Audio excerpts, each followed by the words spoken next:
Assalamualaikum dan selamat sejahtera. Pada hari ini, kita akan belajar tentang bab 1 penyelesaian masalah secara inventif tingkatan 2. Okey, subtajuk pada hari ini ialah 1.3 percanggahan fizikal bersama Cikgu Hani.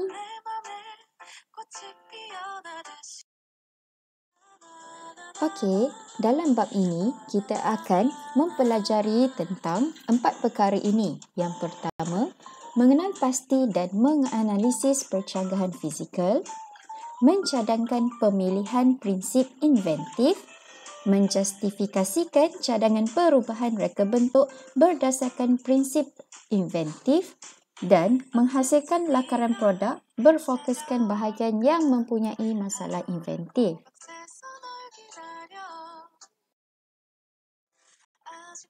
1.3.1 Mengenal pasti dan menganalisis percanggahan fizikal.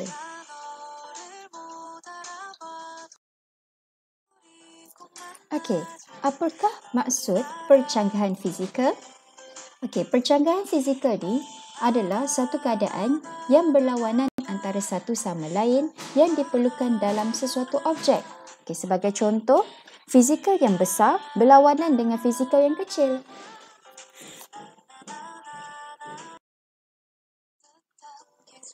Okey, sebagai contoh, percanggahan fizikal meja. Okey, parameter yang diberi adalah saiz. Okey, saiz ni boleh jadi meja itu besar atau kecil. Beban, sama ada meja itu lebih berat atau ringan. Ketinggian, sama ada meja itu lebih tinggi atau lebih rendah.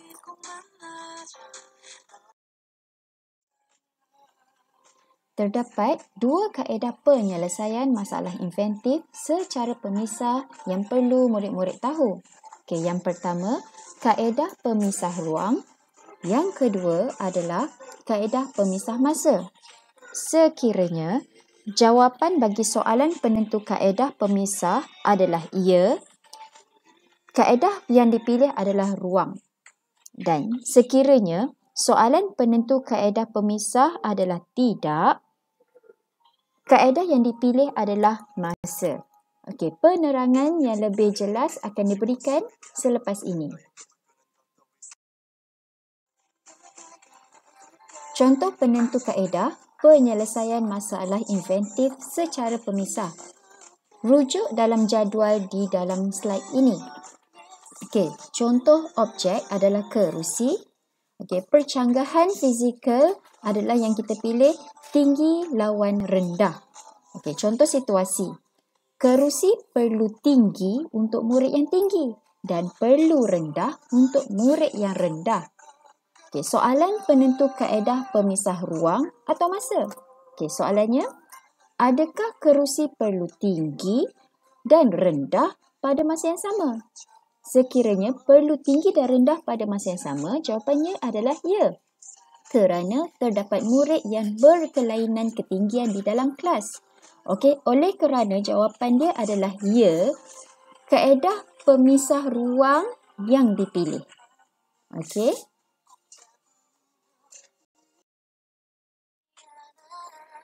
Contoh kedua, penentu kaedah penyelesaian masalah inventif secara pemisahan. Okey, contoh yang kita pilih yang kedua adalah kemah. Percanggahan fizikal besar lawan kecil. Contoh situasi, kemah perlu besar semasa digunakan dan perlu kecil semasa disimpan. Soalan penentu kaedah pemisah ruang atau masa. Adakah kemah perlu besar dan kecil pada masa yang sama? Jawapan dia, perlukah kemah besar dan kecil pada masa yang sama? Tidak, kerana kemah digunakan dan disimpan pada masa yang berlainan. Maksudnya, bila guna sahaja kita perlu besar, tapi masa nak simpan nanti kita nak dia kecil je. Jadi, jawapan yang dipilih adalah tidak. Kaedah pemisah dia adalah masa. Okey, terdapat satu lagi tips untuk memudahkan murid-murid untuk ingat. Okey, sekiranya pemisahan ruang jika berlaku pada masa yang sama. Okey, maksudnya sini kalau masa yang sama, ruanglah yang kita akan pilih. dan jika pada masa yang berlainan, pemisah masa yang akan dipilih.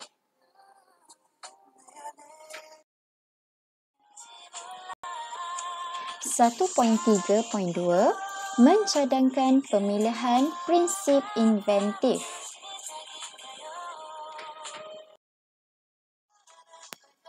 Bagaimana pula untuk mencadangkan pemilihan prinsip inventif? Selepas kita dah pilih sama ada pemisah ruang atau pemisah masa, kita kena pilih pula prinsip inventif yang sesuai untuk menyelesaikan masalah kita.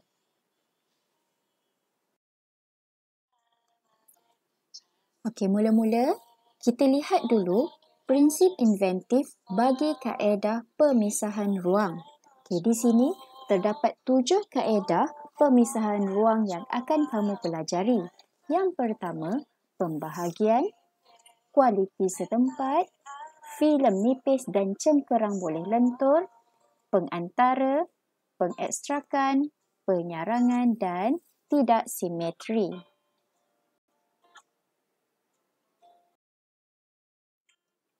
Prinsip inventif bagi kaedah pemisahan ruang, yang pertama, pembahagian, yang bermaksud membahagikan objek kepada beberapa bahagian kecil untuk menjadikan objek mudah dileraikan. Okay, sebagai contoh, ada sesetengah produk yang dibungkus dalam keadaan di mana bahagian-bahagiannya dileraikan. Kemudian dihantar kepada pengguna dan pengguna itu sendiri kena memasang produk tersebut. Contohnya adalah perabot DIY yang dijual di IKEA.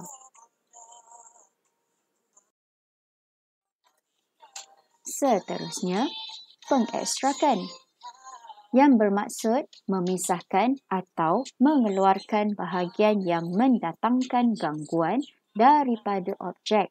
Okay, contoh di sini, pemisahan unit pendingin hawa di dalam dan di luar bangunan. Okey, yang di luar bangunan iaitu kompresor mengeluarkan haba yang panas, manakala unit pendingin hawa di dalam pula mengeluarkan haba yang sejuk. So, nampak di sini kita pisahkan dua bahagian ini.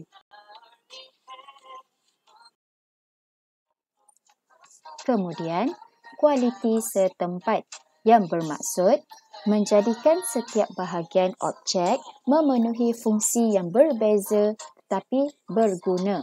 Okay, sebagai contoh, bekas menyimpan makanan pelbagai petak berbeza dan pelbagai fungsi. Maksudnya di sini, sesebuah produk tu kita boleh bahagikan kepada beberapa bahagian yang lain supaya kegunaannya boleh dipelbagaikan.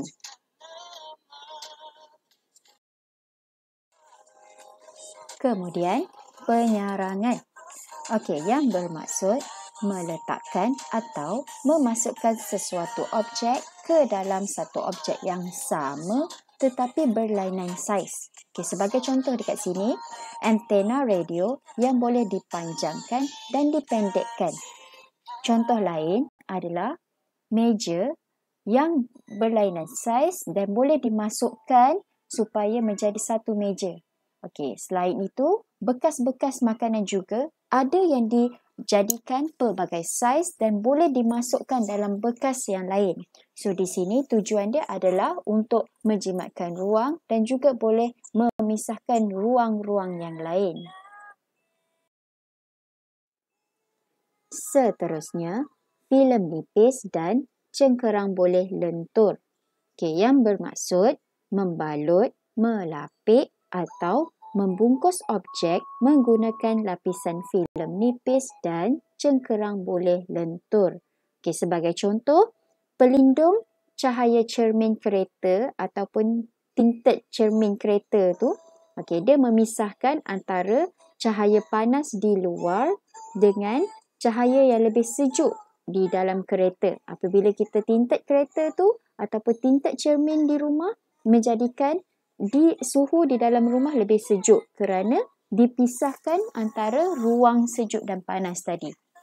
Okey, ada juga filem nipis ataupun dan cengkerang boleh lentur yang digunakan pada makanan. Okey, kita balut makanan, kemudian cup sealer, kita balut bungkusan pembungkus minuman tu tadi. Okey, so kita pisahkan antara ruang di luar dan dalam.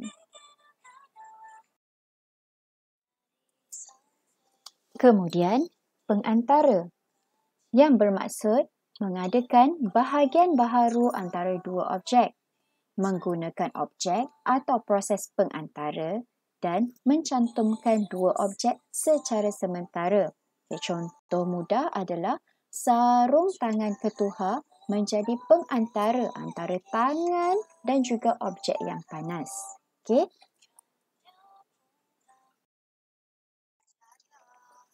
Seterusnya, tidak simetri yang bermaksud mengubah bentuk satu objek daripada simetri menjadi tidak simetri. Simetri ni maksudnya sama dan seimbang. Tidak simetri maksudnya dia tidak sama dan tidak seimbang bentuknya. Okay, sebagai contoh, menukar bentuk bulat jam dinding ke bentuk tidak sekata. So, boleh jadi sesuatu produk tu kita ubah dari bentuk yang biasa, yang seimbang kepada bentuk yang tidak seimbang dan tidak sekata untuk memisahkan mana-mana ruang yang diperlukan untuk menyelesaikan masalah.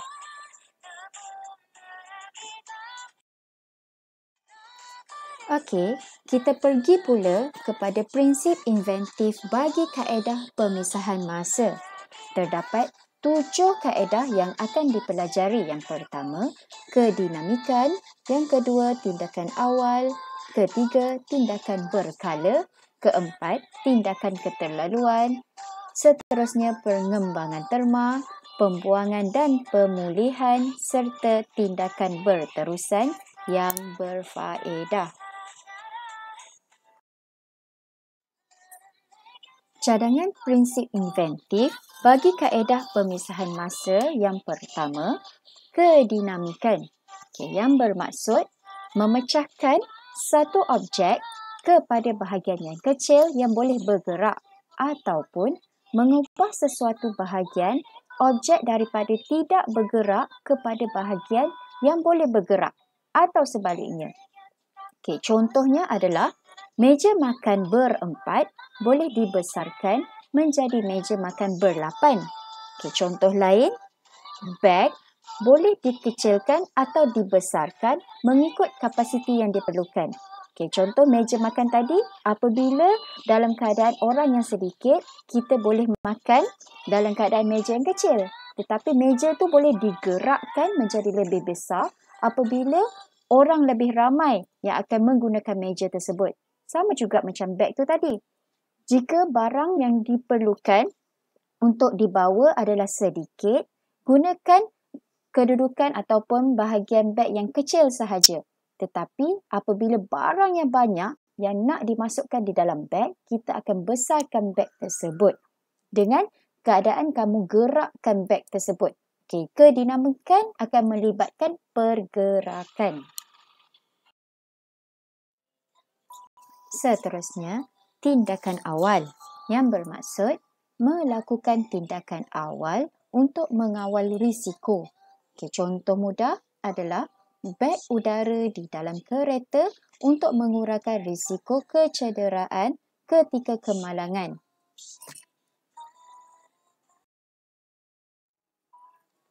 Seterusnya, tindakan berkala yang bermaksud menukar tindakan berterusan kepada tindakan berkala. Contoh, lampu jalan menyala secara berkala mengikut waktu siang dan malam. Contoh lain adalah pilih bersensor automatik. So, contohnya, pilih ini akan mengalirkan air hanya apabila ada tangan di bahagian bawah. So, bila dia detect ada tangan, barulah dia akan alirkan air. Dia hanya akan mengalirkan secara berkala. Kemudian, tindakan keterlaluan yang bermaksud jika sesuatu tindakan yang dibuat tidak berhasil atau tidak memberi kesan, boleh lakukan tindakan yang sama tetapi secara berlebihan atau berkurangan agar dapat memudahkan penyelesaian masalah tersebut. Okay, contoh, proses menabur serbuk gula di atas donat untuk mengurangkan atau menambahkan kemanisan.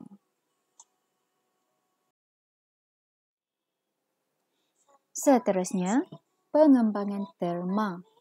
Okay, yang bermaksud menggunakan prinsip terma iaitu pengembangan atau pengecutan terhadap sesuatu bahan.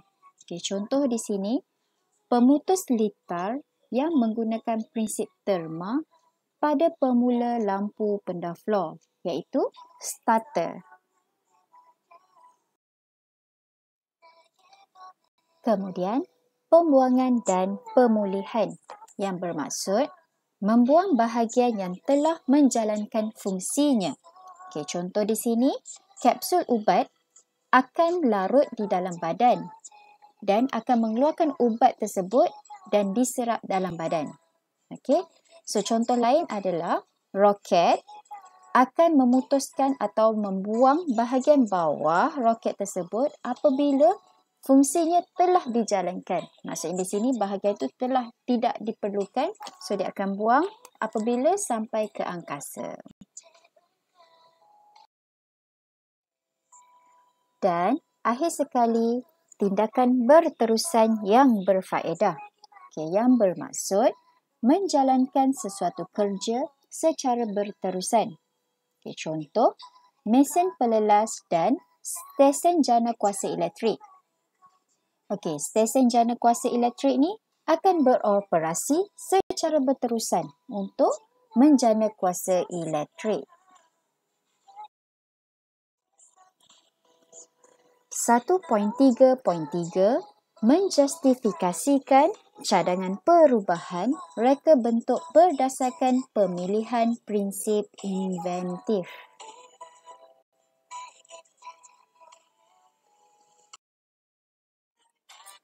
Okey, sekarang kita akan cuba menjustifikasikan cadangan perubahan reka bentuk berdasarkan pemilihan prinsip inventif.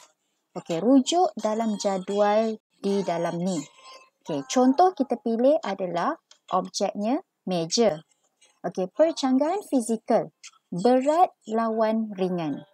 Contoh situasi, meja perlu berat untuk menampung beban yang banyak dan perlu ringan juga semasa dialihkan. Okey, soalan penentu kaedah pemisahan ruang atau masa. Adakah meja perlu berat dan ringan pada masa yang sama? Perlu tak ringan dan berat pada masa yang sama? Jawapannya adalah tidak. Sebab apa? Kerana meja digunakan untuk menampung beban dan dialihkan pada masa yang berlainan. So, maksudnya kita nak guna meja ni pada masa yang lain dan kita nak alihkan nanti pada masa yang lain. Jadi, apabila jawapan dia adalah tidak, jenis kaedah pemisah masa yang dipilih.